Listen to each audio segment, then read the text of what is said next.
Hello friends, कैसे हैं आप सब। स्वागत करते हैं आप सभी का द प्रेम सर के इस ऑफिशियल चैनल पर। तो दोस्तों, आज के इस सेशन में हम कवर करने जा रहे हैं बीपीएससी 105 तुलनात्मक सरकार और राजनीति का परिचय। आज के इस सेशन के अंतर्गत जो है पिछले 5 सालों के मोस्ट इम्पॉर्टेंट क्वेश्चन को लिया गया है। अगर आप भी 2026 के जून और दिसंबर इग्नू एग्ज़ाम की प्रिपरेशन कर रहे हैं तो आज का ये सेशन आपके लिए काफ़ी गेम चेंजर होने वाला है। तो फ्रेंड्स, आज के इस सेशन को स्टार्ट करने से पहले हम लोग सबसे पहले एक प्रीवियस ईयर क्वेश्चन को एनालाइज कर लेते हैं। इससे क्या होगा कि हमें एग्ज़ाम के पैटर्न समझ में आ जाएंगे कि क्वेश्चन कैसे आ रहे हैं, कितने मार्क्स के आ रहे हैं और क्या क्या मार्क्स उसके अंदर रहेगा। तो फ्रेंड्स, जैसा कि आप स्क्रीन पर देख सकते हैं, मैंने आपके लिए काफ़ी लेटेस्ट क्वेश्चन पेपर सिलेक्ट किया है दिसंबर 2025 का बीपीएससी 105 तुलनात्मक सरकार व राजनीति का परिचय, जिसके अंतर्गत हमें टोटल समय मिलते हैं 3 घंटे एवं अधिकतम अंक जो होते हैं वो 100 होते हैं। यानी कि आपको 3 घंटे का समय मिलता है और अधिकतम अंक 100 होते हैं। तो हम लोग नोट को इसके समझ लेते हैं कि इस प्रश्न पत्र में 2 भाग होते हैं। कितने भाग होते हैं? 2 भाग। और प्रत्येक भाग में कम से कम आपको 2 प्रश्नों के उत्तर देने हैं। कितने प्रश्नों के उत्तर देने हैं? 2। यानी कि कम से कम 2 देने हैं, ज़्यादा से ज़्यादा आपको टोटल कुल प्रश्न 5 दिए गए हैं। यानी कि भाग 1 में भी आपको 2 प्रश्न देने ही देने हैं, भाग 2 में भी 2 प्रश्न को देने ही देने हैं। और बचा एक प्रश्न तो आप या तो भाग 1 से सिलेक्ट कर सकते हैं या तो भाग 2 से सिलेक्ट कर सकते हैं। वह टोटली आप पे डिपेंड करता है।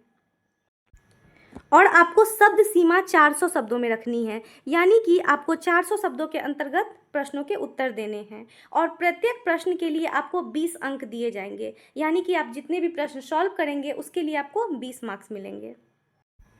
तो एक बार हम लोग भाग 1 को रिव्यू करते हैं कि इसके अंतर्गत कैसे क्वेश्चन आ रहे हैं। बोला गया है तुलनात्मक राजनीति की प्रकृति और क्षेत्र पर चर्चा कीजिए। तो आपको क्वेश्चन देख सकते हैं कि कैसा आ रहा है। तुलनात्मक विधि से आप क्या समझते हैं? विकास का आधुनिकीकरण के रूप में परीक्षण कीजिए। तो क्वेश्चन जो है कहीं ना कहीं ये टॉपिक से रिलेटेबल है और काफ़ी ईजी है। अगर आपका कॉन्सेप्ट क्लियर रहेगा तो आप इन सभी प्रश्नों के उत्तर काफ़ी आसानी से और ईजी वे में दे सकते हैं। अब हम लोग एक बार भाग 2 को रिव्यू करें तो इसमें बोला गया है 200 शब्दों में प्रत्येक पर संक्षिप्त टिप्पणियां लिखिए। तो यानी कि बात बराबर ही है। इसमें भी आपको ये 20 मार्क्स का ही क्वेश्चन है, बस आपको 2 क्वेश्चन में बांट दिया गया है, क और ख के रूप में। और आपको क्या करना है कि 200 शब्दों में लिखना है। यानी कि हुए इसमें भी 400 शब्द, 200 इसमें और 200 इसमें। यानी कि क और ख दोनों मिलाकर 400 के ही होते हैं, यानी 20 मार्क्स। सेम इसी टाइप से कि क्वेश्चन नंबर 6 में भी संक्षिप्त टिप्पणियां दिया गया है क और ख के रूप में। इसमें भी आपको 200 शब्दों में प्रत्येक के उत्तर देने हैं और यह भी जो है 20 मार्क्स का होगा दोनों मिला के। और जैसा कि आप देख सकते हैं कि भाग 2 के क्वेश्चन भी काफ़ी इजी हैं। चीन में कम्युनिस्ट पार्टी की भूमिका पर एक टिप्पणी लिखिए। तो आप देख सकते हैं अगर आपका कंसेप्ट क्लियर रहेगा तो आप काफ़ी आसानी से आंसर कर सकते हैं। यानी कि हम अगर ओवरऑल में बात करें तो हमें टोटल 5 प्रश्नों के उत्तर देने हैं जो कि हमें 20 मार्क्स का होगा, यानी कि 100 मार्क्स। भाग 1 में भी 2 कंपलसरी है, भाग 2 में भी 2 प्रश्न कंपलसरी है। यानी कि आपको भाग 1 में भी 2 प्रश्न बनाने ही बनाने हैं और भाग 1 में भी 2 प्रश्न बनाने ही बनाने हैं, ये आप काट नहीं सकते। बट बचा एक प्रश्न, क्योंकि आपको टोटल 5 सॉल्व करने हैं तो एक प्रश्न आप किसी भी भाग का एक ले सकते हैं। तो फ्रेंड्स, चलिए बिना किसी देरी के हम अपने सेशन को स्टार्ट करते हैं और आते हैं अपने फर्स्ट क्वेश्चन की ओर। Let's start. तो हमारा आज का फर्स्ट क्वेश्चन है, राजनीति के तुलनात्मक अध्ययन की ऐतिहासिक पृष्ठभूमि की व्याख्या कीजिए। तो सबसे पहले हम लोग समझेंगे कि यहाँ पे सवाल पूछ क्या रहा है।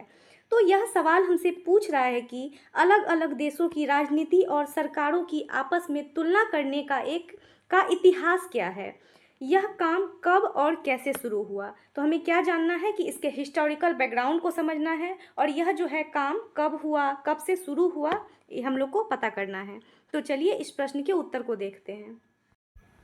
सबसे पहले हम लोग देखेंगे प्राचीन काल और अरस्तू का योगदान के अंतर्गत। तो तुलनात्मक राजनीति यानी कि कॉम्पेरेटिव पॉलिटिक्स की शुरुआत जो है बहुत पुरानी है। प्राचीन यूनान यानी कि ग्रीस के महान विचारक, और वो कौन थे? अरस्तू। अरस्तू को जो है इतिहास का जनक यानी कि इतिहास का पिता माना जाता है। इन्होंने अपने समय के 158 नगर राज्यों के संविधानों और सरकारों की आपस में तुलना की थी, ताकि यह पता लगा सके कि जनता के लिए सबसे बेस्ट शासन व्यवस्था कौन सी है। अब हम लोग देखते हैं मध्यकाल से आधुनिक काल तक का सफ़र। मध्यकाल में राजनीति पर धर्म का बहुत ज़्यादा असर था, जिसकी वजह से यह तुलना करने का काम थोड़ा रुक गया। लेकिन जब आधुनिक काल आया तो मैकियावेली ने अपनी फेमस किताब द प्रिंस, उनकी फेमस किताब कौन सी थी? द प्रिंस में राजाओं और उनके काम करने के असली प्रैक्टिकल तरीकों का विश्लेषण किया। इससे इस विषय को एक बहुत ही नया और व्यवहारिक आधार मिला। अब हम लोग देखते हैं 20वीं शताब्दी और वैज्ञानिक रूप। तो 19वीं सदी में इंडस्ट्रियल रेवोल्यूशन यानी कि औद्योगिक क्रांति के बाद जब दुनिया में नए नए देश बने और लोकतंत्र फैला, तो सरकारों को समझने की ज़रूरत और भी ज़्यादा बढ़ गई। फिर 20वीं सदी के बीच में व्यवहारवादी क्रांति यानी कि बिहेवियरल रेवोल्यूशन हुई, जिसने पूरी तरह से वैज्ञानिक और विश्लेषणात्मक विषय बना दिया। अब इसमें सिर्फ कागजी नियमों या फिर संविधान को नहीं देखा जाता था, बल्कि जनता के असली राजनीतिक व्यवहार, संस्कृति और वास्तविक प्रक्रियाओं की भी तुलना की जाती थी। अगर हम इसे एक उदाहरण के थ्रू समझने का प्रयास करें, तो जैसे आज के समय में जब हम सोशल मीडिया पर रील्स देखते हैं, तो हम अलग अलग कंटेंट क्रिएटर्स के वीडियोज़ की तुलना करते हैं। शुरुआत में हम सिर्फ यह देखते हैं कि किसके फॉलोअर्स ज़्यादा हैं। यह पुराना तरीका था, लेकिन आज हम यह देखते हैं कि किस क्रिएटर का ऑडियंस इंगेजमेंट ज़्यादा है और कैसा है। लोग कमेंट्स के बारे में क्या बात कर रहे हैं, यानी कि कमेंट्स में क्या बातें हो रही है और उनका असली बिहेवियर कैसा है। यह जो है नया वैज्ञानिक तरीका है। ठीक ऐसे ही राजनीति में पहले सिर्फ कागजी कानून देखे जाते थे, पर अब जो है जनता का असली व्यवहार देखा जाता है। आई होप आपको ये क्वेश्चन अच्छे से समझ में आ गया होगा। तो चलिए अब चलते हैं अपने नेक्स्ट क्वेश्चन की ओर।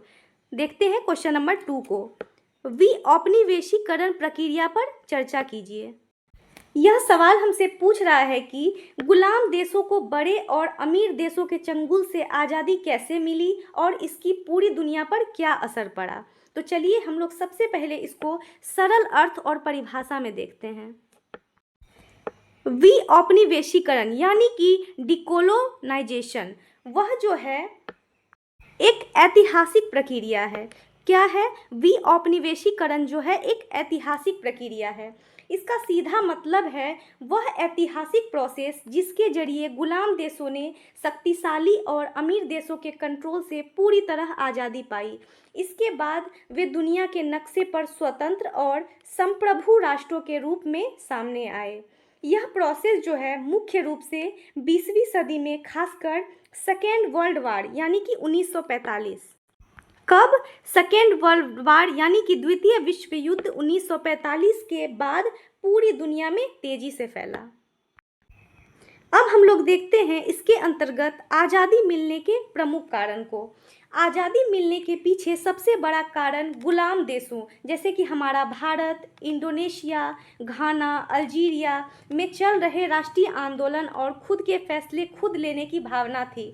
लोग औपनिवेशिक शक्तियों के आर्थिक शोषण और अत्याचार के खिलाफ खड़े हो रहे थे।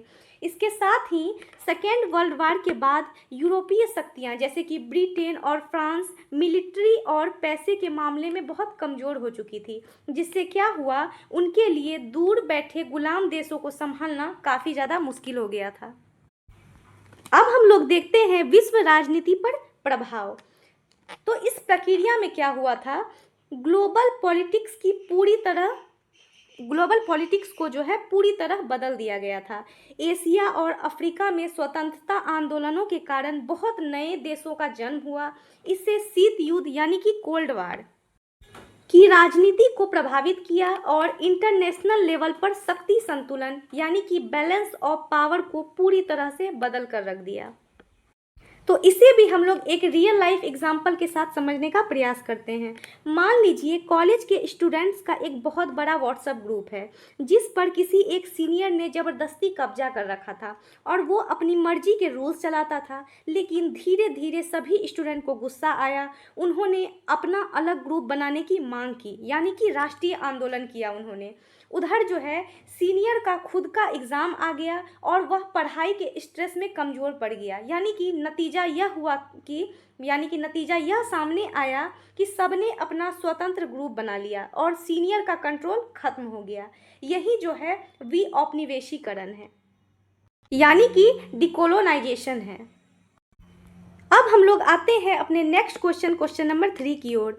तुलनात्मक राजनीति के अध्ययन में संस्थागत दृष्टिकोण पर चर्चा कीजिए। तो चलिए सबसे पहले हम लोग इस क्वेश्चन को समझते हैं कि यह सवाल हमसे पूछ क्या रहा है। इसके अंतर्गत किसी देश की राजनीति को समझने के लिए वहाँ की सरकारी संस्थाओं जैसे कि संसद, अदालत के कानून के ढांचे को देखने का पारंपरिक तरीका क्या है और इसकी कमियाँ क्या है, इसके अंतर्गत हमें पूछा जा रहा है। तो चलिए हम लोग इसके उत्तर को देखते हैं।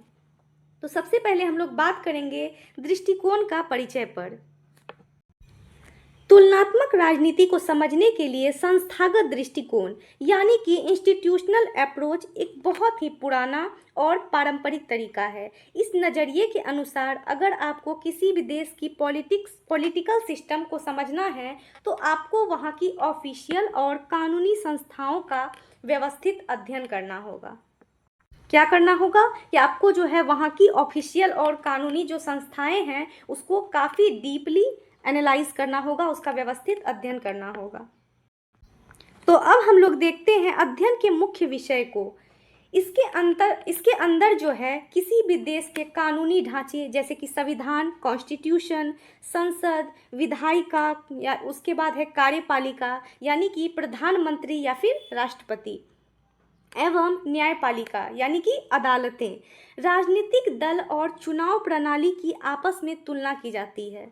उदाहरण के लिए इसके जरिए हम भारत की संसदीय प्रणाली यानी कि पार्लियामेंट्री सिस्टम और अमेरिका की अध्यक्षीय प्रणाली यानी कि प्रेसिडेंटल सिस्टम की तुलना करके यह समझते हैं कि दोनों देशों में पावर का बंटवारा कैसे अलग अलग है। तो इसके अंतर्गत हम लोग क्या समझते हैं कि दोनों देशों में कंपैरिजन करके उसके पावर को बंटवारा करके देखते हैं कि यह कैसे अलग है। अब समझते हैं इसकी सीमाएं और कमियां को।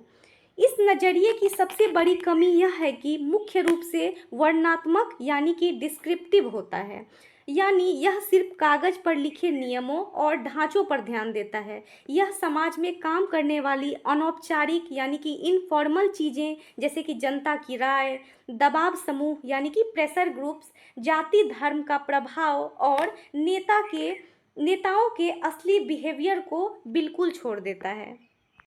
अगर इसे एक एग्जाम्पल से समझे तो जैसे कि इग्नू या किसी भी यूनिवर्सिटी की ऑफिशियल वेबसाइट को देखकर हम यह समझें कि कॉलेज का नियम क्या है, एग्ज़ाम कब होते हैं और वाइस चांसलर कौन है।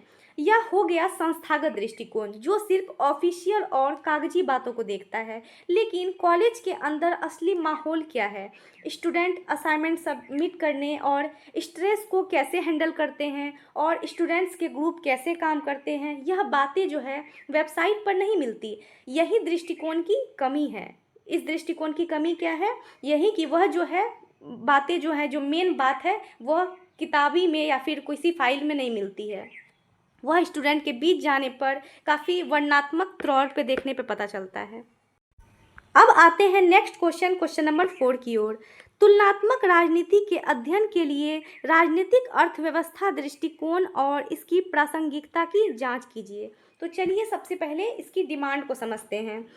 यह पूछ रहा है कि किसी देश की राजनीति और वहाँ की इकोनॉमी यानी कि पैसा, असाइनमेंट, संसाधन का जो आपस में क्या कनेक्शन होता है और आज के समय में इसे समझना क्यों ज़रूरी है। किसको समझना है हमें? इकोनॉमी को। तो इसके उत्तर को देखें तो सबसे पहले हम लोग देखेंगे राजनीति और अर्थव्यवस्था का संबंध। राजनीतिक अर्थव्यवस्था दृष्टिकोण यानी कि पॉलिटिकल इकोनॉमी अप्रोच तुलनात्मक राजनीति का एक मॉडर्न और बहुत ज़रूरी नज़रिया है जो राजनीति और अर्थव्यवस्था के आपसी कनेक्शन को दिखाता है। यह साफ कहता है कि सरकार की नीतियां और राजनीतिक फैसले सिर्फ नेताओं की मर्जी से नहीं बल्कि देश की आर्थिक स्थिति और सामाजिक शक्तियों से प्रभावित होते हैं। अब नेक्स्ट है राज्य और बाजार का रिश्ता। तो इस नज़रिए के अनुसार हम लोग देखें तो किसी देश की शासन व्यवस्था को समझने के लिए उसकी आर्थिक व्यवस्था जैसे कि प्रोडक्शन, रिसोर्सेज और उस पर किसका कंट्रोल है और अमीर गरीब का ढांचा कैसा है, इसे जानना जरूरी है। सरकार और मार्केट एक दूसरे से जुड़े हैं। विकासशील देशों में जब गरीबी, असमानता और संसाधनों के बजट बंटवारे का सीधा असर सरकार की नीतियों पर दिखता है, तो इसमें जो है मार्क्सवादी विचारधारा का भी असर है जो मानती है कि राज्य अक्सर अमीर या फिर शासक वर्ग के हितों की रक्षा करता है। राज्य क्या करता है? शासक या फिर अमीर की रक्षा करता है, उसके हितों की रक्षा करता है। अब हम लोग समझते हैं आज के समय में प्रासंगिकता।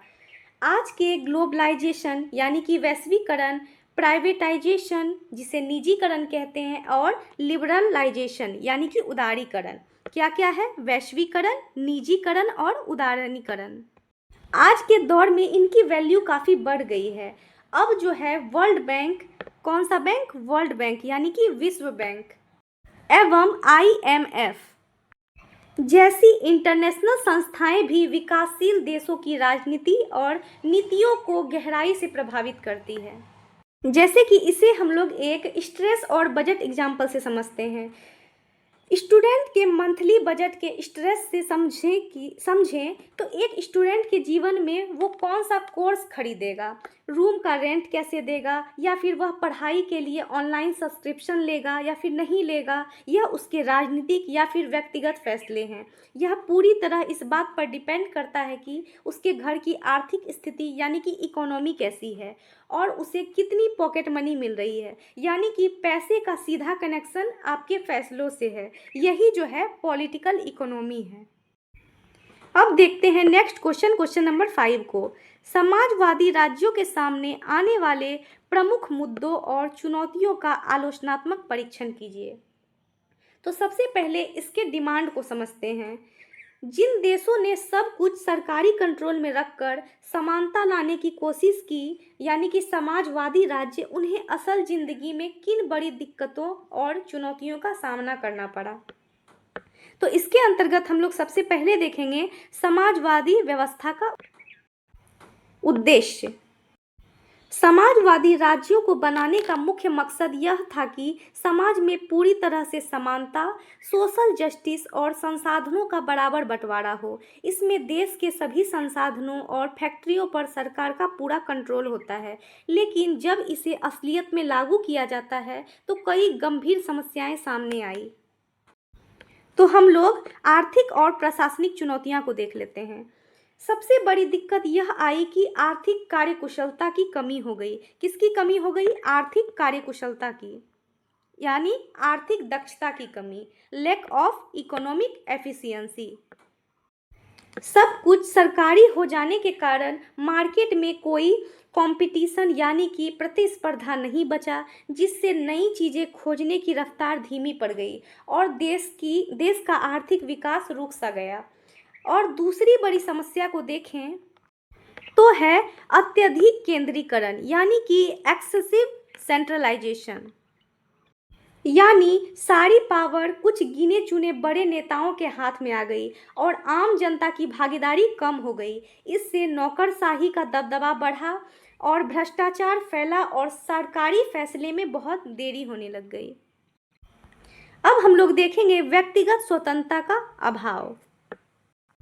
इन राज्यों में लोगों को अपनी मर्जी से जीने की आज़ादी और राजनीतिक अधिकार नहीं मिले। सिर्फ एक ही पार्टी का राज होने की वजह से विपक्ष जो है पूरी तरह खत्म हो गया, जिससे जनता के अंदर गुस्सा और असंतोष बढ़ गया। आखिर में 20वीं सदी के अंत में, कब? 20वीं सदी के अंत में भारी आर्थिक संकट के कारण कई समाजवादी देशों को मजबूरन मार्केट बेस्ड इकोनॉमी का और उदारीकरण का के तरफ से कदम बढ़ाना पड़ गया। यानी कि क्या हुआ, जब आर्थिक संकट बढ़ गया तो कई समाजवादी देशों को क्या करना पड़ा? उदारीकरण और बाजार आधारित व्यवस्था की ओर रुख मोड़ना पड़ गया। तो इसे भी एक एग्जाम्पल के थ्रू समझते हैं। मान लीजिए कॉलेज के स्टूडेंट का एक ऐसा ग्रुप है जहां एडमिशन के लिए नियम बना दिया गया है। कोई भी अपनी मर्जी से कोई पोस्ट, मीम या फिर रील शेयर नहीं करेगा। सब कुछ सिर्फ एडमिशन ही पोस्ट करेगा।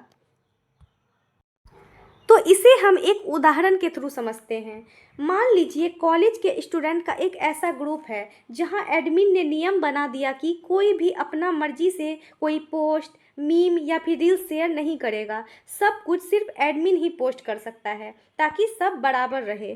शुरू में तो ठीक लगा, लेकिन धीरे धीरे ग्रुप जो है बोरिंग हो गया, क्योंकि नया और मज़ेदार कंटेंट आना बंद हो गया। एडमिन जो है खुद घमंडी हो गया और ग्रुप में किसी को अपनी बात रखने की आज़ादी नहीं रही। आखिर में तंग आकर स्टूडेंट ने क्या किया कि उस ग्रुप को छोड़ दिया और एडमिन को नियम बदलने पड़ गए। ठीक ऐसा ही प्रॉब्लम आया था समाजवादी देशों के साथ। तो उनको क्या करना पड़ा? अपने एक दलीय व्यवस्था से परेशान होकर उदारीकरण और बाजार आधारित व्यवस्था की ओर उसको रुख मोड़ना पड़ गया था। तो अब हम लोग आते हैं नेक्स्ट क्वेश्चन की ओर। क्वेश्चन नंबर 6 को देखते हैं। संसदीय सर्वोच्चता के सिद्धांत की व्याख्या कीजिए। तो इस प्रश्न के अंतर्गत हमें सबसे बड़ी और ताकतवर तो अब हम लोग देखते हैं नेक्स्ट क्वेश्चन नंबर 6 को। संसदीय सर्वोच्चता के सिद्धांत की व्याख्या कीजिए। तो यह सवाल हमसे क्या पूछ रहा है कि संसद को देश की सबसे बड़ी और ताकतवर संस्था मानने का सिद्धांत क्या है, इसकी क्या ताकत होती है और भारत में इसकी क्या स्थिति है। तो सबसे पहले हम लोग देखेंगे सिद्धांत का मूल अर्थ को। संसदीय सर्वोच्चता यानी कि पार्लियामेंट्री सुपरमेसी। तो हम लोग देखते हैं नेक्स्ट इंपॉर्टेंट क्वेश्चन नंबर 6 को। संसदीय सर्वोच्चता के सिद्धांत की व्याख्या कीजिए। तो सबसे पहले इसके अंतर्गत हम समझते हैं कि यह क्वेश्चन हमसे पूछ क्या रहा है। इस क्वेश्चन के अंतर्गत हमें समझना है संसद को देश की सबसे बड़ी और ताकतवर संस्था मानने का सिद्धांत क्या है, इसकी क्या ताकत होती है और भारत में इसकी क्या स्थिति है। तो चलिए इसके उत्तर के अंतर्गत हम लोग सबसे पहले सिद्धांत का मूल अर्थ को समझते हैं। तो इसके अंतर्गत हम लोग देखें तो संसदीय सर्वोच्चता का मतलब क्या होता है? देश की संवैधानिक व्यवस्था में संसद ही कानून बनाने वाली सबसे ऊंची और सुप्रीम संस्था है। उसके द्वारा बनाए गए कानून को सबसे ऊपर माना जाता है। यानी कि जितने भी कानून हैं वह कौन बनाएगी? संसद बनाएगी। अब हम लोग देखते हैं इसकी मुख्य विशेषताएं। इस सिद्धांत के मुताबिक संसद के पास कोई भी नया कानून बनाने, पुराने कानून को बदलने या उसे पूरी तरह से खत्म करने की असीमित शक्ति होती है। संसद की इस ताकत पर कोर्ट यानी कि न्यायपालिका या फिर सरकार पूरी तरह से रोक नहीं लगा सकती। यह सिस्टम मुख्य रूप से ब्रिटेन यानी कि यूके की राजनीति की पहचान है, क्योंकि वहाँ कोई लिखित संविधान नहीं है और वहाँ की संसद जो कह दे वही अंतिम सच है। वहाँ की कोर्ट भी संसद के कानून पर सवाल नहीं उठा सकती। कहाँ की? ब्रिटेन की। अब हम लोग देखते हैं हमारे भारत में स्थिति। हमारे भारत में संसदीय सर्वोच्चता पूरी तरह से असीमित नहीं है, क्योंकि हमारे पास एक लिखित संविधान है, नागरिकों के पास मौलिक अधिकार है और कोर्ट के पास न्यायिक समीक्षा यानी कि जडिकल रिव्यू भी की पावर है।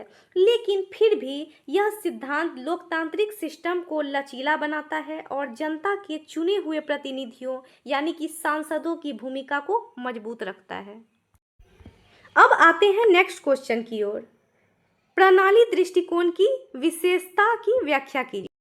तो इस सवाल के अंतर्गत हमसे पूछा जा रहा है कि राजनीति को एक पूरी मशीन या फिर सिस्टम जिसमें कि इनपुट आता है और आउटपुट निकलता है, इसी की तरह समझने का वैज्ञानिक तरीका क्या है। यानी कि हमें क्या देखना है, प्रणाली दृष्टिकोण की विशेषता को। तो सबसे पहले हम लोग देखते हैं दृष्टिकोण का परिचय। प्रणाली दृष्टिकोण जो है तुलनात्मक राजनीति में एक नया मॉडर्न और वैज्ञानिक तरीका है, जिसमें मुख्य रूप से डेविड स्टर्न नामक विचारक ने आगे बढ़ाया है। किसने? डेविड स्टर्न ने। यह नज़रिया जो है राजनीति को अलग अलग टुकड़ों में नहीं देखता, बल्कि उसे एक पूरी प्रणाली या फिर मशीन यानी सिस्टम के रूप में देखता है, जिसके सारे हिस्से आपस में जुड़े होते हैं। यह क्या करता है कि राजनीति को एक समग्र प्रणाली के रूप में देखता है, और इससे क्या होता है कि विभिन्न जो तत्व हैं वो आपस में जुड़े होते हैं। अब हम लोग देखते हैं इसकी प्रमुख विशेषताएं, यानी कि इनपुट आउटपुट मॉडल को। तो हम लोग सबसे पहले बात करेंगे खुली प्रणाली यानी कि ओपन सिस्टम के बारे में। यह मानता है कि राजनीति एक खुली हुई मशीन की तरह है, जो बाहर से समाज, पैसे की स्थिति और संस्कृति से लगातार प्रभावित होती रहती है। वहीं अगर हम लोग बात करें इनपुट आउटपुट यानी कि निवेश निकास मॉडल के बारे में, तो इसके अंतर्गत समाज से जो मांगे, जैसा कोई नया कानून बनाने की मांग और सपोर्ट उठते हैं, वे इनपुट के रूप में इस राजनीतिक सिस्टम के अंदर जाते हैं। फिर क्या होता है कि सरकार उन पर विचार करके जो फैसले और नीतियां बनाती है, वे आउटपुट के रूप में बाहर निकलते हैं। तो अब देखते हैं फीडबैक और समग्रता को। तो हम लोग फीडबैक यानी कि पुनर्निवेश को समझें, तो जब सरकार का फैसला यानी कि आउटपुट बाहर आता है, तो उस पर जनता का क्या रिएक्शन होता है, इसे फीडबैक कहते हैं। यह फीडबैक जो है वापस इनपुट बनकर अगली नीतियों को तय करता है। एवं चौथी विशेषता होती है समग्रता यानी कि होलिज्म। यह पूरे पॉलिटिकल स्ट्रक्चर को एक जुड़े हुए ढांचे के रूप में देखता है, जिसमें हमें राजनीतिक जीवन के उतार चढ़ाव को समझने में मदद मिलती है। तो इसे हम लोग एक रियल लाइफ एग्जाम्पल के थ्रू समझते हैं। जैसे कि इंस्टाग्राम के रील सिस्टम को समझते हैं। आप जो रील्स देखना पसंद करते हैं या जैसी मांग करते हैं, वो है इनपुट। इंस्टाग्राम का जो सर्वर या फिर एल्गोरिदम है, वो है पॉलिटिकल सिस्टम। आपके इनपुट के आधार पर इंस्टा जो है आपको वैसी ही नई रील्स दिखाता है, वे है आउटपुट। अगर आपको वो रील पसंद नहीं आती है या फिर पसंद आती है तो आप उसे लाइक करते हैं, या फिर अगर पसंद नहीं आती है तो स्क्रॉल कर देते हैं, तो वो चले जाता है। फीडबैक में अगर हम लोग देखें तो जिससे एल्गोरिदम अगली बार बेहतर रील्स दिखाता है। यह पूरा सर्कल जो है प्रणाली दृष्टिकोण है, यानी कि ये जो है पूरा प्रणाली दृष्टिकोण यानी जनता पर निर्भर करता है। इनपुट देने के बाद जो आउटपुट आता है, अगर आउटपुट जनता को नहीं पसंद आता है तो उसको बाद में चेंज कर दिया जाता है अकॉर्डिंग टू जनता। अब आते हैं नेक्स्ट क्वेश्चन नंबर 8 की ओर। समकालीन समय में चीनी समाजवाद की कार्यप्रणाली की व्याख्या कीजिए। तो सबसे पहले इस क्वेश्चन की डिमांड को समझते हैं। आज के समय में चीन का जो अनोखा सिस्टम है, जहां राजनीति तो सरकारी कंट्रोल में है लेकिन बिजनेस जो है प्राइवेट जैसा है, वह कैसे काम करता है। तो चलिए हम लोग समझते हैं इसके उत्तर को। सबसे पहले हम लोग बात करेंगे चीनी विशेषताओं वाला समाजवाद। तो आज के समय में चीन के मॉडल को चीनी विशेषता वाला समाज कहते हैं। क्या कहते हैं? चीनी विशेषताओं वाला समाजवाद। यह एक ऐसा मिक्सचर है जिसमें राजनीति तो पूरी तरह से समाजवादी ढांचे पर चलती है, लेकिन देश की अर्थव्यवस्था जो है यानी कि इकोनॉमी जो है मार्केट और बिजनेस के हिसाब से काम करती है। अब देखते हैं एक दलीय राजनीतिक नियंत्रण। तो चीन की सबसे बड़ी बात यह है कि पूरी की पूरी राजनीतिक पावर सिर्फ एक ही पार्टी यानी कि CPC, communist party of China के हाथ में फिक्स है। वहाँ एक दलीय व्यवस्था यानी कि वन पार्टी सिस्टम है। देश के सारे बड़े फैसले, नीतियाँ और एडमिनिस्ट्रेशन सीधे पार्टी के बड़े नेता ही चलाते हैं, जिससे वहाँ कोई राजनीतिक उथल पुथल नहीं होती और स्टेबिलिटी बनी रहती है। यानी कि अस्थिरता जो है बनी रहती है। अब हम लोग देखते हैं आर्थिक सुधार और राज्य का मिश्रण। चीन ने 1978 में, कब, 1978 के बाद जो है आर्थिक सुधार और खुलापन यानी कि रिफॉर्म्स एंड ओपनिंग अप की पॉलिसी अपनाई। किसकी अब पॉलिसी अपनाई है चीन ने? आर्थिक सुधार और खुलापन यानी कि रिफॉर्म्स एंड ओपनिंग अप। इसके तहत उन्होंने प्राइवेट कंपनियों, विदेशी निवेश और स्पेशल इकोनॉमिक जोन्स जैसे कि SEZ, विशेष आर्थिक क्षेत्रों, चीन का यह जो है मॉडल कमाल का है, जो बहुत ज़रूरी और रणनीतिक सेक्टर्स है जैसे कि बैंकिंग, एनर्जी, डिफेंस, उन पर आज भी सरकार का पूरा कंट्रोल है। लेकिन बाकी आम सेक्टर्स में बिजनेस करने की जो पूरी आज़ादी है, वह इसी वजह से चीन ने बहुत तेज़ी से आर्थिक तरक्की की है। और ऐसा क्यों है? क्योंकि चीनी कार्यप्रणाली की जो विशेषता है, राज्य और बाजार का संतुलन मिश्रण है, वहाँ मिक्सचर है, जिससे कि क्या है, बैंकिंग, ऊर्जा और रक्षा जैसे रणनीतिक क्षेत्रों पर आज भी राज्य का नियंत्रण है, जबकि अन्य क्षेत्रों में बाजार शक्तियों को स्वतंत्रता दी गई है, जिससे क्या होता है कि चीन ने तीव्र आर्थिक विकास हासिल किया है इसमें। अब देखते हैं इस व्यवस्था को एक एग्जाम्पल के थ्रू। इसे ऐसे समझिए जैसे कोई बहुत बड़ा पारिवारिक बिजनेस हो जिसके मालिक घर के सबसे बड़े ताऊजी हैं। बिजनेस में कौन सा प्रोडक्ट आएगा, पैसे कहाँ लगेंगे, इसका जो अंतिम फैसला है सिर्फ ताऊजी ही लेंगे, वहाँ किसी और की नहीं चलेगी। यानी कि यहाँ वन पार्टी कंट्रोल होगा। कौन सा सिस्टम चलेगा यहाँ पे? One party system. लेकिन काम को तेजी से बढ़ाने के लिए उन्होंने बच्चों को पूरी छूट दे रखी है कि जाओ मार्केट में कंपटीशन करो, नई तकनीकें लाओ और मुनाफा कमाओ। यह जो है चीन का मिक्स मॉडल है। इसी की वजह से जो है चीन में आर्थिक विकास हो रहा है। अब हम लोग देखते हैं नेक्स्ट MBBI क्वेश्चन नंबर 9 को। विकासशील विश्व में राज्य की विशेषताओं की चर्चा कीजिए। तो इस क्वेश्चन में पूछा क्या जा रहा है, जो देश अभी भी पूरी तरह से अमीर नहीं बने हैं और विकास कर रहे हैं जैसे कि भारत, एशिया, अफ्रीका के देश, वहाँ की सरकारों और सिस्टम की क्या खास बातें और कमजोरियाँ होती है। तो इसके उत्तर के अंतर्गत सबसे पहले हम लोग देखते हैं विकासशील राज्यों का परिचय। विकासशील दुनिया के देशों की सरकारें और राज्य वहाँ की खास सोशल और पॉलिटिकल सिचुएशन को दिखाते हैं, जहाँ अभी डेवलपमेंट का काम चल रहा है और वहाँ की सरकारी संस्था अभी भी पूरी तरह से सेटल नहीं हुई है, बल्कि बदलाव के दौर से गुजर रही है। यानी कि जहाँ पे विकास की प्रक्रिया अभी भी जारी ही है। अब देखते हैं हम लोग प्रमुख विशेषताएं और चुनौतियाँ। तो सबसे पहले इसके अंतर्गत देखेंगे मजबूत लेकिन असंतुलित राज्य। ये जो सरकारें हैं कुछ मामलों में तो बहुत ज़्यादा पावरफुल होती है, लेकिन ज़मीनी स्तर पर आम जनता तक स्कीम्स पहुंचाने में इनकी क्षमता जो है थोड़ी कमज़ोर हो जाती है। एवं हमारी दूसरी विशेषता है औपनिवेशिक विरासत। तो इसके अंतर्गत हम लोग देखें, चूँकि ये देश कभी न कभी गुलाम रहे थे, इसलिए आज भी इनका जो एडमिनिस्ट्रेशन और कानूनी सिस्टम है पुराने विदेशी या फिर औपनिवेशिक मॉडल पर ही टिका हुआ है। वहीं तीसरी विशेषता के अंतर्गत राजनीतिक अस्थिरता और आंतरिक संघर्ष है। यानी कि इन देशों में अक्सर अंदरूनी राजनीतिक खींचातान, दंगे या फिर जाति धर्म के नाम पर मतभेद देखने को मिलते हैं। तो अब हम लोग देखेंगे आर्थिक और प्रशासनिक ढांचा को। तो इसके अंतर्गत सबसे पहला आएगा हमारा आर्थिक निर्भरता, जो कि हमारा चौथा विशेषता होगा। ये देश अपनी बड़ी योजनाओं के लिए अक्सर विदेशी मदद, लोन और बाहरी इन्वेस्टमेंट पर डिपेंडेंट रहते हैं। किस पे डिपेंडेंट रहते हैं? इन्वेस्टमेंट पर।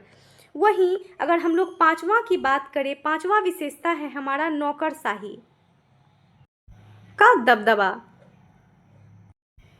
पॉलिसी बनाने में सरकारी अफसरों का बहुत बड़ा रोल होता है, जिसकी वजह से अक्सर भ्रष्टाचार और लाल फीताशाही जो है जिसे कहते हैं काम में बहुत ज़्यादा देरी होना। लाल फीताशाही का क्या अर्थ होता है? काम में बहुत ज़्यादा देरी होना देखने को मिलती है। तो नौकरशाही का दबदबा के अंतर्गत पॉलिसी बनाने में सरकारी अफसरों का बहुत बड़ा रोल होता है, जिसकी वजह से क्या होता है, अक्सर भ्रष्टाचार और लाल फीताशाही देखने को मिलती है। तो अब हम लोग देखेंगे भारी विविधता को, जो हमारा छठी विशेषता होगी, अत्यधिक जातीय, धार्मिक और क्षेत्रीय विविधता। इन देशों में बहुत ज़्यादा जाति, धर्म, भाषा और क्षेत्रीय विविधता होती है, जिसे संभालना सरकार के लिए एक परमानेंट चैलेंज बना रहता है। तो इसे भी हम लोग एक एग्जाम्पल के थ्रू समझते हैं कि जैसे कि कुछ दोस्तों ने मिलकर एक नया स्टार्टअप या फिर यूट्यूब चैनल शुरू किया हो। आइडिया बहुत मजबूत है और कुछ वीडियोस पर बहुत ज़्यादा व्यूज़ आते हैं, वो क्या हो गए, मजबूत राज्य हो गए, लेकिन अभी तक उनका ऑफिस ठीक से सेट नहीं हुआ है। रोज़ रोज़ के खर्चे के लिए उन्हें घर से पैसे या फिर दोस्तों से उधार लेना पड़ता है। इससे क्या हो रहा है कि उनका आर्थिक निर्भरता हो रहा है और आपस में काम के बंटवारे को लेकर कभी कभी बहस भी हो जाती है। यानी इसमें क्या आया, आंतरिक संघर्ष, और लास्ट में चीज़ें जो है पूरी तरह से सिस्टमेटिक होने में टाइम लग रहा है। यही जो हो गया विकासशील राज्य का हाल। ऐसा ही हाल क्या है, हमारे विकासशील राज्य का है। कुछ न कुछ प्रॉब्लम्स आ ही रहे हैं। अब आते हैं नेक्स्ट क्वेश्चन नंबर 10 की ओर। तुलनात्मक राजनीति के विकास का पता लगाइए। तो सबसे पहले इस सवाल को समझें तो राजनीति की आपस में तुलना करने का यह पूरा विषय समय के साथ साथ कैसे बदला और आज यह किस मुकाम पर पहुंच गया है, इसके अंतर्गत हमें यही समझना है। तो इसके उत्तर के अंतर्गत हम लोग देखें तो सबसे पहले है प्रारंभिक और पारंपरिक चरण। तो इसके अंतर्गत शुरुआत प्राचीन काल में अरस्तु ने की थी। किसने शुरुआत की थी? अरस्तु ने, जिन्होंने अलग अलग नगर राज्यों के संविधानों को पढ़कर उनकी तुलना की थी। 19वीं सदी में और 20वीं सदी की शुरुआत तक यह विषय बहुत ही सीधा और किताबी था, जिसे पारंपरिक चरण कहते हैं। क्या कहते हैं? पारंपरिक चरण। क्या हुआ कि सिर्फ ऊपर ऊपर से कानूनों को पढ़ लिया जाता था, यानी कि कागज पर क्या क्या लिखा हुआ है। तो प्रारंभिक और पारंपरिक चरण के अंतर्गत क्या हुआ था कि अलग अलग देशों के संविधान और सरकारी कानूनों को क्या किया जाता था, ऊपर ऊपर से पढ़ लिया जाता था कि कागज पर आखिर लिखा क्या है, बस इतना ही था। तो इसके वजह से क्या हुआ, संस्थागत और वर्णनात्मक अध्ययन ही सीमित रह गया, जिसमें केवल विभिन्न देशों के संविधानों और औपचारिक कानून पहलुओं पर ही ध्यान दिया जाता। अब है व्यवहारवादी क्रांति का दौर। तो 20वीं सदी के बीच में इसमें एक बहुत बड़ा टर्न आया, जिसे व्यवहारवादी क्रांति कहते हैं। क्या कहते हैं? व्यवहारवादी क्रांति। अब विचारकों ने कहा कि सिर्फ किताबी कीड़ा बनने से काम नहीं चलेगा, कागजी संस्थाओं को छोड़ो और यह देखो कि असलियत में जनता का वोटिंग बिहेवियर कैसा है, प्रेशर ग्रुप्स कैसे काम कर रहे हैं और नेता पर्दे के पीछे कर क्या रहे हैं। इससे क्या हुआ कि यह सब्जेक्ट बहुत ज़्यादा साइंटिफिक बन गया। अब आया आधुनिक और समकालीन दौर। इसके बाद जो है राजनीति को समझने के लिए नए नए तरीके आए, जैसे कि प्रणाली दृष्टिकोण, और आज के मॉडर्न टाइम में इसका दायरा बहुत बड़ा हो चुका है। अब सिर्फ सरकार की तुलना नहीं होती, बल्कि ग्लोबल लेवल पर आर्थिक नीतियाँ, ग्लोबलाइजेशन, लोकतंत्र का फैसला और पब्लिक पॉलिसी जैसे नए और बड़े टॉपिक्स को भी आपस में जोड़ना पड़ता है, और इन सभी को जोड़कर बाद में इसे क्या किया जाता है, पढ़ा जाता है। इसे अगर एक एग्जाम्पल से समझे तो हम मोबाइल फ़ोन के विकास से समझ सकते हैं। पहले के टाइम में हमारे पास कीपैड वाले फ़ोन होते थे, जिससे सिर्फ बात या फिर मैसेज हो सकता था। यह पारंपरिक चरण था। फिर स्मार्टफोन आए, जिसने कि सब कुछ बदल दिया। अब लोग सिर्फ बात नहीं करते, बल्कि ऐप्स, सोशल मीडिया और गेमिंग का इंजॉय करते हैं। यह जो है व्यवहारवादी क्रांति है। और आज के दौर में फ़ोन सिर्फ फ़ोन नहीं रहा, उसमें एआई, ऑनलाइन बैंकिंग और पूरी दुनिया समा गई है। यह जो है आज का आधुनिक दौर है। ठीक ऐसे ही तुलनात्मक राजनीति का भी विकास हुआ। अब आते हैं नेक्स्ट क्वेश्चन नंबर 11 की ओर। तुलना की विधि के रूप में केस स्टडी पर चर्चा कीजिए। तो इस क्वेश्चन में राजनीति को गहराई से समझने के लिए किस एक देश, घटना या फिर सिस्टम को चुनकर उसका पूरा कच्चा चिट्ठा निकालने की रिसर्च मेथड यानी कि केस स्टडी क्या होती है, हमें केस स्टडी के बारे में समझना है। तो चलिए सबसे पहले देखते हैं कि केस स्टडी विधि क्या है। तुलनात्मक राजनीति में रिसर्च करने का केस स्टडी एक बहुत ही पॉपुलर और ज़रूरी तरीका है। इसमें किसी एक ही व्यक्ति, सरकारी संस्था, देश या किसी खास राजनीतिक घटना का एकदम गहराई से और पूरी डिटेल में जाकर अध्ययन किया जाता है, यानी कि डेप्थ स्टडी किया जाता है।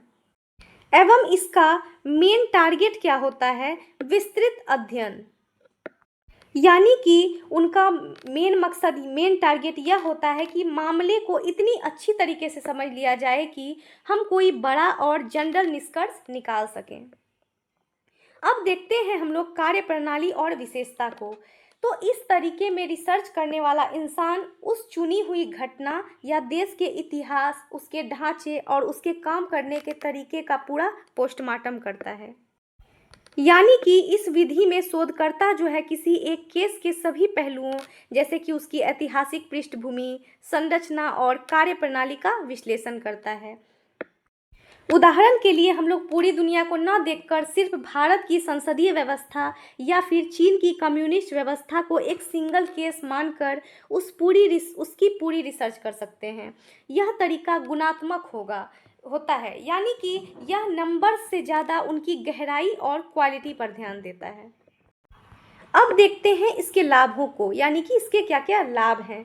तो इसका सबसे बड़ा फायदा यह है कि जटिल राजनीतिक घटनाओं को गहराई से समझना, यानी कि यह बहुत उलझी हुई या कॉम्प्लेक्स होती है, हम बहुत बारीकी से समझ पाते हैं। इसकी मदद से नए नए पॉलिटिकल सिद्धांतों को बनाने में बहुत मदद मिलती है, क्योंकि यह पूरी तरह से असली और प्रैक्टिकल सिचुएशन पर बेस्ड होता है। तो समझते हैं एग्जाम्पल से। मान लीजिए आपको यह समझना है कि सोशल मीडिया पर वीडियोज़ वायरल कैसे होते हैं। इसके लिए आप पूरी दुनिया के सारे वीडियोज़ ना देखकर किसी एक खास रील्स क्रिएटर के चैनल को चुनते हैं। आप देखते हैं कि उसने पहला वीडियोज़ कब डाला, उसका कंटेंट क्या था, उसने कौन सा हैक्स यूज किया था और लोग उससे कैसे जुड़े। इस एक चैनल की पूरी गहराई से की गई जांच को ही केस स्टडी कहते हैं, जिससे कि आपको वायरल होने का पूरा सीक्रेट समझ में आ जाता है। यानी कि किसी एक टॉपिक को काफ़ी डेप्थ में स्टडी करना, केस स्टडी। अब आते हैं नेक्स्ट क्वेश्चन नंबर 12 की ओर। प्रणाली दृष्टिकोण की उत्पत्ति और ऐतिहासिक संदर्भ का पता लगाइए। तो इस सवाल का डिमांड है कि राजनीति को एक मशीन या सिस्टम के रूप में देखने का यह जो नया तरीका है, यानी कि सिस्टम अप्रोच है, उसकी शुरुआत कब, कहाँ से और किस बैकग्राउंड में हुई थी। तो सबसे पहले इसके उत्तर के अंतर्गत हम लोग देखते हैं उत्पत्ति और वैज्ञानिक जड़ें। प्रणाली दृष्टिकोण यानी कि सिस्टम्स अप्रोच की जो शुरुआत है वो 20वीं सदी के बीच 1950 से 1960 के दशक में हुई थी। इसका मकसद राजनीति की पढ़ाई को एकदम साइंटिफिक और कंप्लीट बनाना था। मज़े की बात यह है कि आइडिया राजनीति विज्ञान का अपना नहीं था, बल्कि इसमें जड़ें जो है साइंस के सामान्य प्रणाली सिद्धांत यानी कि जनरल सिस्टम थ्योरी में थी। किसमें थी? सामान्य प्रणाली सिद्धांत में, जिसे एक जीव विज्ञानी लुडविग वॉन, कौन थे वो? वॉन बर्टलेम्फी ने डेवलप किया था। उन्होंने बायोलॉजी में बताया था कि जैसे शरीर के सारे अंग मिलकर एक सिस्टम चलाते हैं, वैसे ही हर चीज़ों को उसके अंतः संबंधों से समझा जा सकता है। अब देखते हैं डेविड स्टन का योगदान। तो इस साइंटिफिक आइडिया को राजनीति विज्ञान में लाने का पूरा क्रेडिट जो है डेविड स्टन को जाता है। उन्होंने ही 1950 से 1960 के दशक में राजनीति को एक पॉलिटिकल सिस्टम के रूप में पेश किया और इनपुट आउटपुट तथा फीडबैक जैसे कॉन्सेप्ट दुनिया के सामने रखे। तो अब आते हैं ऐतिहासिक संदर्भ और व्यवहारवाद पे। अगर इसके बैकग्राउंड यानी कि इतिहास की बात करें तो यह जो है व्यवहारवादी क्रांति से जुड़ा हुआ है, जिससे कि पुरानी किताबी और रटने वाली पढ़ाई को हटाकर प्रैक्टिकल और साइंटिफिक तरीकों पर जोर दिया गया। साथ ही उस समय शीत युद्ध यानी कि क्या चल रहा था, शीत युद्ध यानी कि कोल्ड के लिए एक ऐसे बड़े और मॉडर्न साइंटिफिक मॉडल की ज़रूरत थी। तो चलिए एक एग्जाम्पल के थ्रू इसे समझते हैं। जैसा कि एक कंप्यूटर एप्लीकेशन PS5 होता है, वह सिर्फ एक डब्बा नहीं है, बल्कि उसके अंदर रैम, प्रोसेसर, ग्राफिक कार्ड और कोडिंग सब आपस में जुड़े हुए हैं। अगर एक भी हिस्सा खराब हुआ तो गेम नहीं चलेगा। राजनीति को भी इसी तरह एक कंप्यूटर मशीन की तरह समझने की शुरुआत हुई, जहां समाज की ज़रूरतें, कीबोर्ड से बटन दबाना, इनपुट अंदर जाती है और स्क्रीन पर गेम चलता है। ठीक उसी प्रकार सरकार का फैसला, आउटपुट, इसी सोच की शुरुआत का इतिहास का यह सवाल बताता है। अब आते हैं नेक्स्ट क्वेश्चन नंबर 13 की ओर। चीन में कम्युनिस्ट पार्टी की भूमिका की संक्षेप में व्याख्या कीजिए।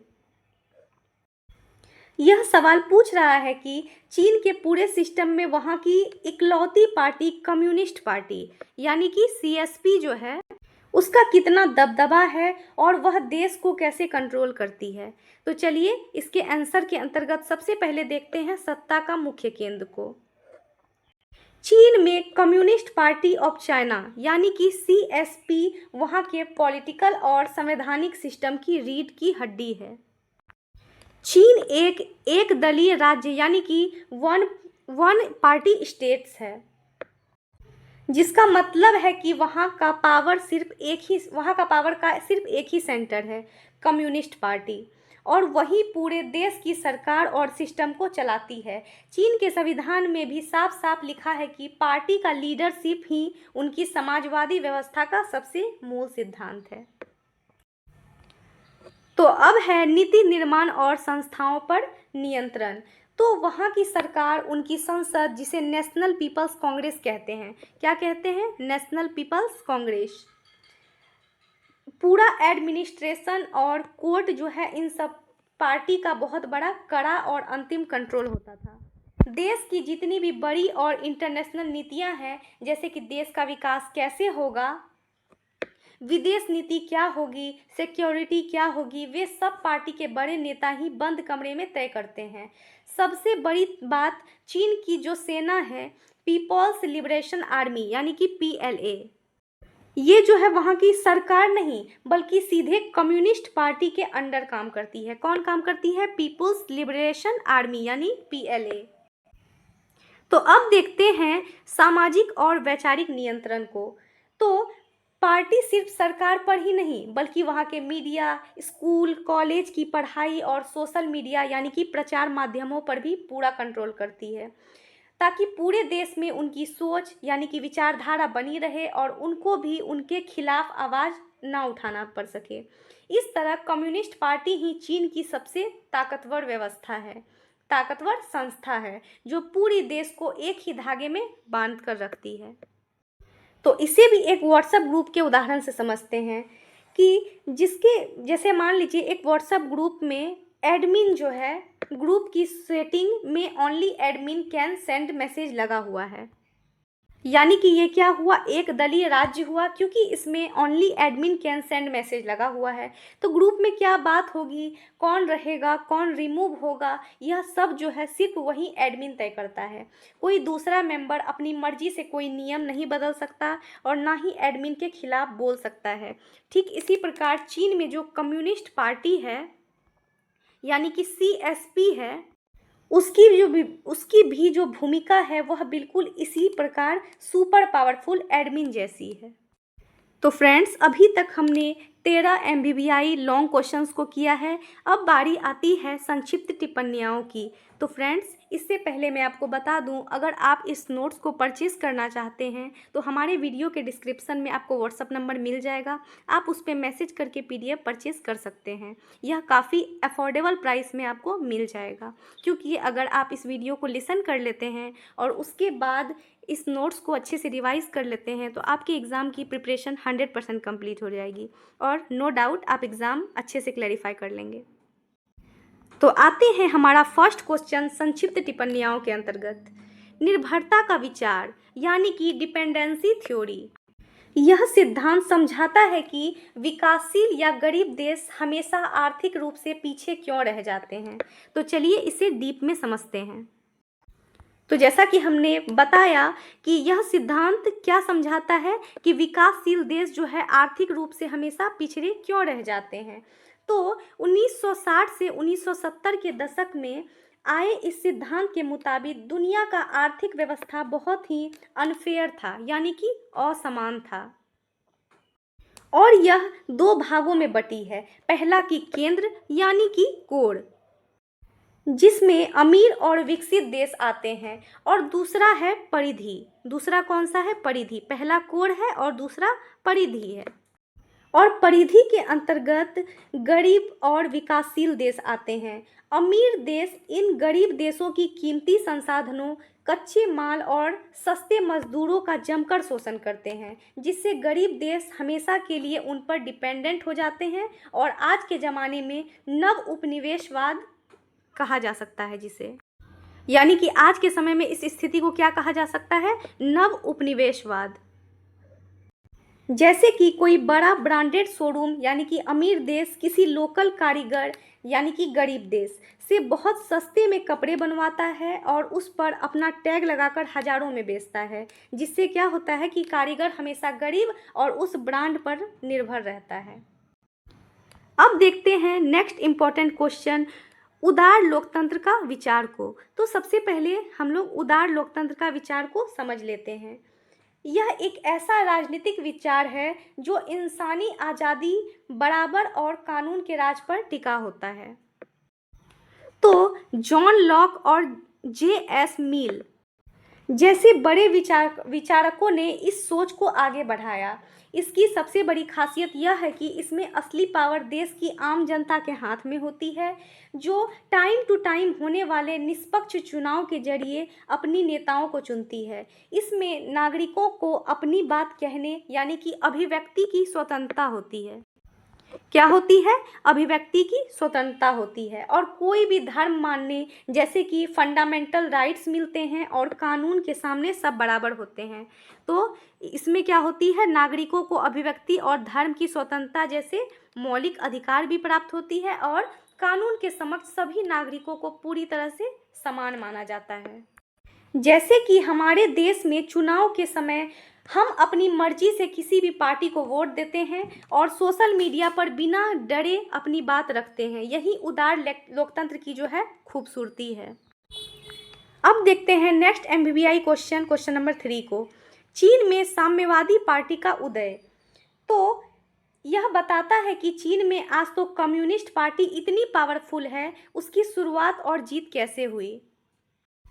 तो जैसा कि हमने पहले भी पढ़ा था, चीन में कम्युनिस्ट पार्टी यानी कि CSP का उदय 20वीं शताब्दी के शुरुआत में हुआ था, एवं साल 1919 के 4 मई आंदोलन ने चीन में राष्ट्रवाद और मार्क्सवादी यानी कि साम्यवादी विचारों को मजबूत किया।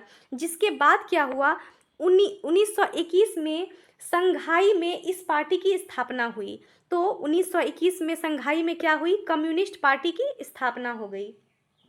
पहले तो इन्होंने वहाँ की राष्ट्रवादी पार्टी यानी कि KMT कुओमिंतांग के साथ मिलकर काम किया था, लेकिन बाद में दोनों के बीच एक लंबा सिविल वॉर यानी कि गृह युद्ध हो गया।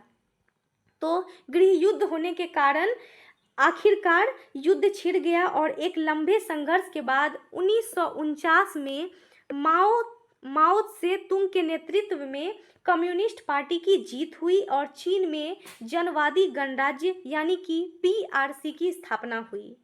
तो PRC की स्थापना जो है 1949 में माओ से तुंग के नेतृत्व में हुआ।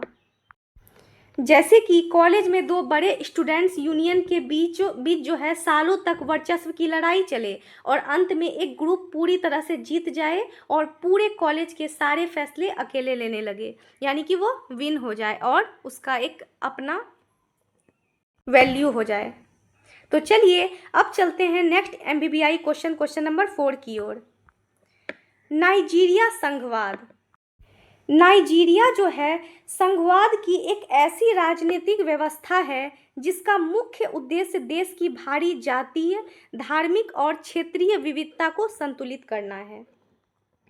नाइजीरिया में उत्तर की तरफ मुस्लिम आबादी ज़्यादा है एवं दक्षिण की तरफ ईसाई व अलग अलग कबीले रहते हैं। इनके बीच एकता बनाए रखने की शक्तियाँ यानी कि पावर्स का बंटवारा केंद्र सरकार और राज्यों के बीच किया गया है, जिसकी शुरुआत जो है 1960 में कब हुई?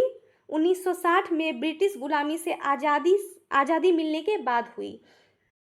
वहाँ जो है रक्षा और विदेश नीति जैसे बड़े काम केंद्र संभालती है, लेकिन वहाँ के तेल संशोधनों पर कब्जे की लड़ाई जो है राजनीतिक उठापटक के कारण यह सिस्टम हमेशा चुनौतियों से घिरा रहता है। किसके कारण? राजनीतिक अस्थिरता के कारण। जैसे कि एक बड़े हॉस्टल में अलग अलग राज्यों के स्टूडेंट रहते हो और उनके बीच लड़ाई न हो, इसलिए वार्डन ने कुछ कॉमन रूल्स बना दिए हों, लेकिन फिर भी मेस के खाने या फिर टीवी के रिमोट को लेकर अक्सर स्ट्रेस बना ही रहता है। अब देखते हैं नेक्स्ट MBBI क्वेश्चन नंबर 5 को। नव उदारवादी दृष्टिकोण के प्रमुख तत्व यानी कि की elements of neo liberal approach को देखना है हमें। तो यह 20वीं सदी के अंत में आया। यह कब आया था? 20वीं शताब्दी के उत्तरार्ध में। और यह एक ऐसा राजनीतिक विचार है जो कहता है कि सरकार को मार्केट में और बिजनेस में कम से कम दखल देना चाहिए। तो इसके जो है 4 प्रमुख तत्व हैं, जिसके अंतर्गत सबसे पहला है मुक्ति बाजार, फ्री मार्केट। तो फ्री मार्केट जहां चीज़ों के दाम सरकार तय नहीं करेगी बल्कि डिमांड और सप्लाई से तय होंगे। एवं दूसरा देखें तो दूसरा है निजीकरण यानी कि प्राइवेटाइजेशन। तो सरकारी कंपनियों और कामों को प्राइवेट हाथों में सौंपना निजीकरण के अंतर्गत आता है, यानी प्राइवेटाइजेशन के तहत आता है। एवं तीसरा है उदारीकरण यानी कि लिबरलाइजेशन। तो इसके अंतर्गत बिजनेस और ट्रेंड पर लगे कड़े सरकारी नियमों व टैक्स को कम करना। क्या करना? जो रूल्स है उसको और नियमों के टैक्स को कम करना। किसके अंतर्गत आता है? तीसरा रूल्स यानी कि उदारीकरण के अंतर्गत। एवं हम लोग चौथा देखें तो चौथा आता है वैश्वीकरण यानी कि ग्लोबलाइजेशन। अलग अलग देशों के बीच बिजनेस और आर्थिक संबंधों को बढ़ाना यानी कि ग्लोबलाइजेशन करना, वैश्वीकरण करना। जैसे कि पहले के ज़माने में सिर्फ सरकारी टेलीकॉम यानी कि BSNL होता था, लेकिन आज मार्केट में पूरी तरह खुल चुका है। जियो, एयरटेल जैसी प्राइवेट कंपनियां आपस में कंपटीशन कर रही है, जिससे डेटा इतना सस्ता हो गया है। इसके बाद है नेक्स्ट MBBI क्वेश्चन नंबर 6। समकालीन समय में पूंजीवादी विकास यह बताता है कि आज के दौर में पूरी दुनिया की इकोनॉमी और पूंजीवाद प्राइवेट सिस्टम का कब्जा कैसे हो चुका है।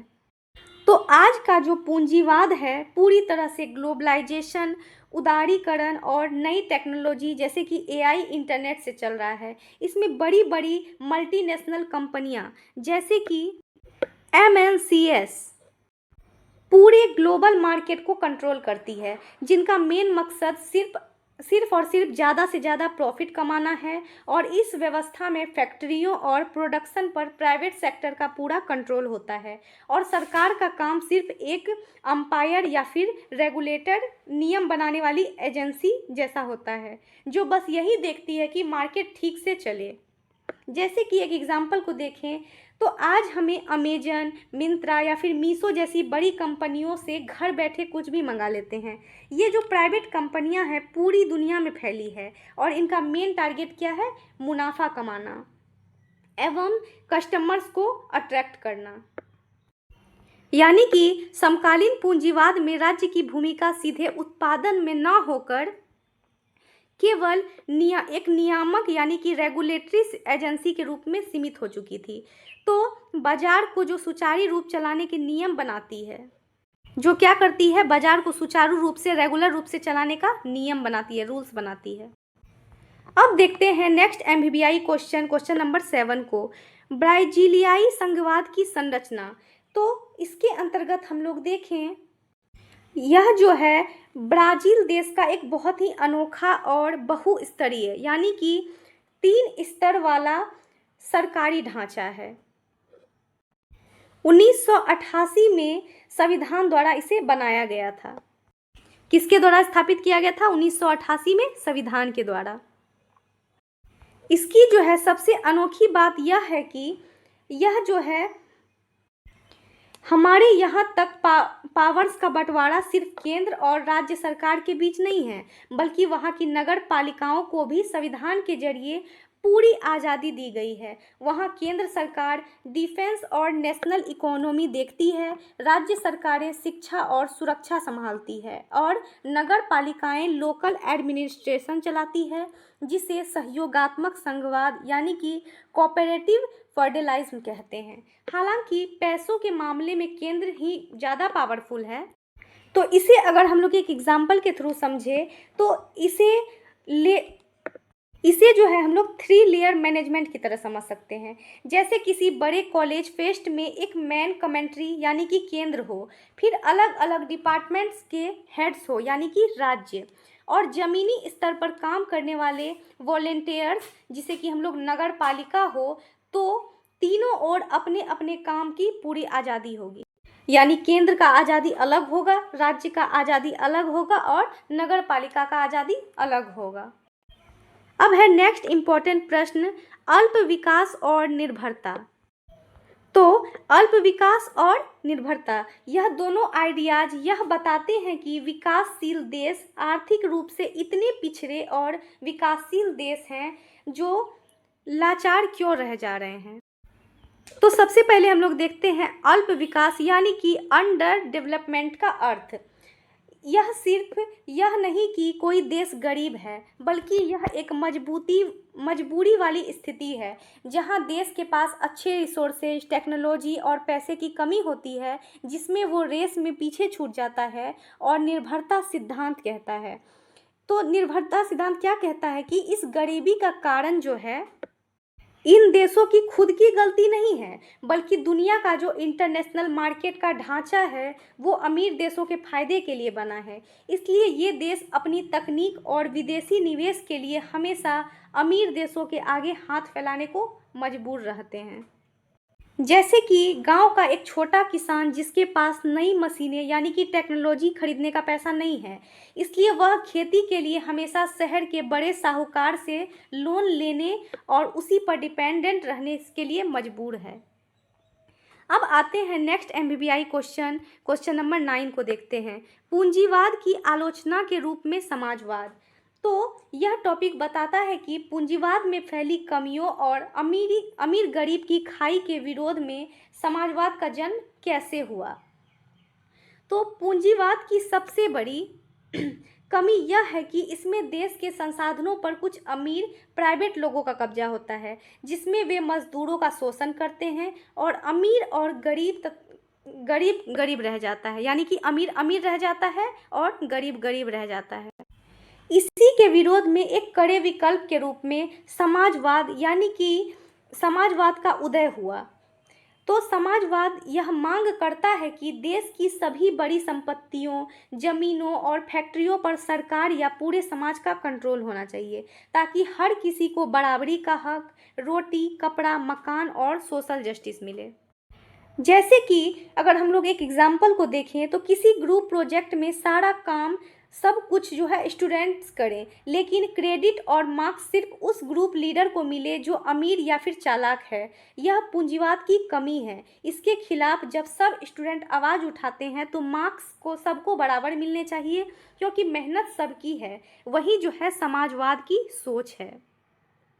तो अब हम लोग आते हैं हमारा नेक्स्ट एमबीबीआई क्वेश्चन नंबर 10 की ओर, और ये हमारा आज का लास्ट एमबीबीआई क्वेश्चन है, औपनिवेशीकरण यानी कि डिकोलोनाइजेशन।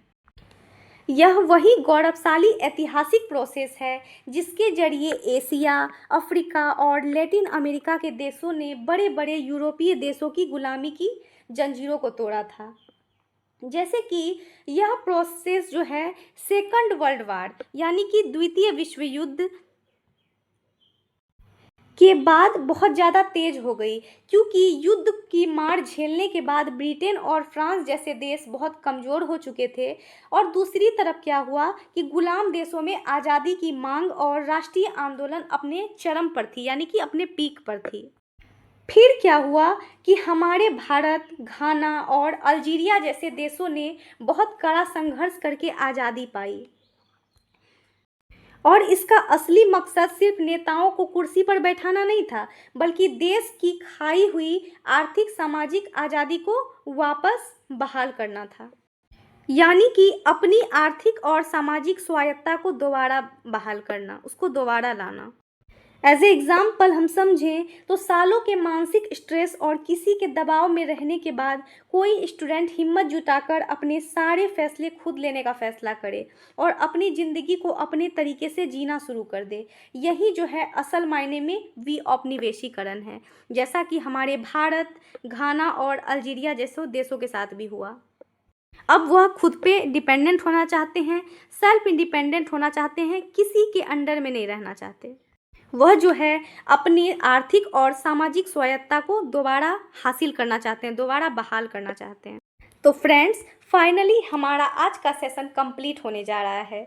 तो अगर आप इस नोट्स को परचेज़ करना चाहते हैं तो आप इस नंबर पे व्हाट्सअप करके नोट्स को परचेज़ कर सकते हैं और काफ़ी बेहतरीन तरीके से अपने उत्तर की तैयारी कर सकते हैं, अपने एग्ज़ाम की तैयारी कर सकते हैं। क्योंकि अगर आपने अपना कॉन्सेप्ट को अच्छे से क्लियर कर लिया, इस वीडियो को सुनने के बाद नोट्स रिवाइज़ कर लिया, तो आपकी प्रिपरेशन काफ़ी बेहतरीन हो सकती है। तो फ्रेंड्स, मैं अपने तरीके से पूरी कोशिश करती हूँ कि आपके मन में कोई डाउट ना रहे। तो आई होप आपको ये सेशन पसंद आया होगा। तो तैयारी को बेहतर बनाने के लिए लाइक एंड सब्सक्राइब ज़रूर करें और हमारे साथ इसी प्रकार जुड़े रहे। सो डियर फ्रेंड्स, आपके आने वाले एग्ज़ाम के लिए very very best of luck. तो हमारे साथ यहाँ तक बने रहने के लिए धन्यवाद। Thanks for watching. Like, subscribe and share.